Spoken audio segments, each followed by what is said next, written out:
Perkenalkan, nama saya Gibi Lemtirma Situmayang, NPM 19751023. Saya dari program studi D3 Agribisnis jurusan Ekonomi dan Bisnis Politeknik Negeri Lampung. Di sini saya akan menjelaskan metode pembayaran ekspor mata kuliah perdagangan internasional. Metode pembayaran ekspor yang pertama, advance payment, yaitu pembayaran langsung kepada eksportir sebelum barang yang dipesan dikirim. Yang kedua, letter of credit, yaitu jaminan yang diterbitkan oleh issuing bank atas perintah application atau buyer kepada eksportir agar importir melakukan pembayaran sejumlah tertentu. Yang ketiga, open account, yaitu barang dikirim terlebih dahulu oleh eksportir dan pembayaran dilakukan setelah importir menerima barang tersebut. Yang kelima, consignment atau konsinyasi, yaitu pengiriman barang kepada perantara atau importir yang akan menjual barang tersebut kepada final buyer. Kepemilikan barang tetap milik eksportir sampai barang tersebut terjual.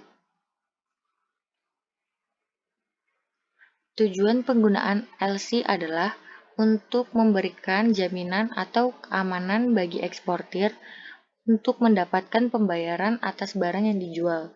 Sedangkan bagi importir memberikan jaminan bahwa banknya tidak akan melakukan pembayaran sebelum persyaratan yang ditentukan dalam letter of credit dipenuhi. Selanjutnya adalah fungsi letter of credit. Yang pertama, merupakan suatu perjanjian bank dalam menyelesaikan transaksi perdagangan internasional. Yang kedua, memberikan pengamanan bagi pihak-pihak yang terlibat dalam transaksi yang diadakannya. Yang ketiga, merupakan instrumen yang didasarkan hanya atas dokumen-dokumen yang bukan atas barang dagangan atau jasa. Yang keempat, membantu issuing bank memberikan fasilitas pembayaran kepada importir dalam memonitor penggunanya. Selanjutnya adalah keuntungan letter of credit. Yang pertama, relatif paling aman bagi kedua belah pihak. Yang kedua, eksportir terjamin pembayarannya sepanjang persyaratan letter of credit telah dipenuhi. Yang ketiga, penjamin atas pembayaran adalah bank, bukan importir. Yang keempat, eksportir telah terhindar dari resiko kredit dari impor. Yang kelima, dana importir tidak akan dibayarkan kepada eksportir apabila persyaratan dalam letter of credit belum dipenuhi. Selanjutnya adalah kelemahan letter of credit. Yang pertama, kedua belah pihak akan menanggung biaya yang cukup besar. Yang kedua, importir menderita resiko LOI akibat marginal deposit yang disetorkannya. Yang ketiga, bank hanya berurusan dengan dokumen dan bukan dengan barang. Selanjutnya, pembukaan letter of credit. Hal-hal yang perlu diperhatikan oleh importir opening bank kepada aplikasi pembukaan letter of credit adalah yang pertama, nama jelas dan alamat eksportir. Yang kedua, jumlah dan valuta atau jenis mata uang letter of credit. Yang ketiga, jenis letter of credit, apakah revocable, irrevocable, atau transferable.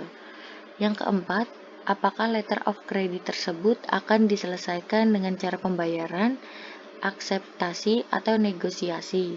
Yang kelima, atas siapa wesel atau draft akan ditarik dan bagaimana tenor draft tersebut. Yang keenam, uraian singkat dari barang-barang yang akan diimpor akan termasuk jumlah dan harga per unit atau jika ada.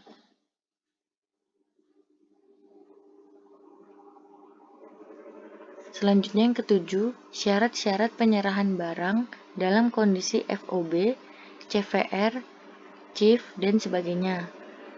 Yang kedelapan, perincian dokumen-dokumen yang diminta. Yang kesembilan, nama pelabuhan pemuat dan pelabuhan tujuan. Yang ke-10, transshipment atau pindah kapal diperbolehkan atau tidak. Yang ke-11, pengapalan sebagian-sebagian. Yang ke-12, tanggal pengapalan terakhir. Yang ke-13, tanggal jatuh tempo letter of credit. Yang ke-14, jangka waktu penyerahan atau presentasi dokumen.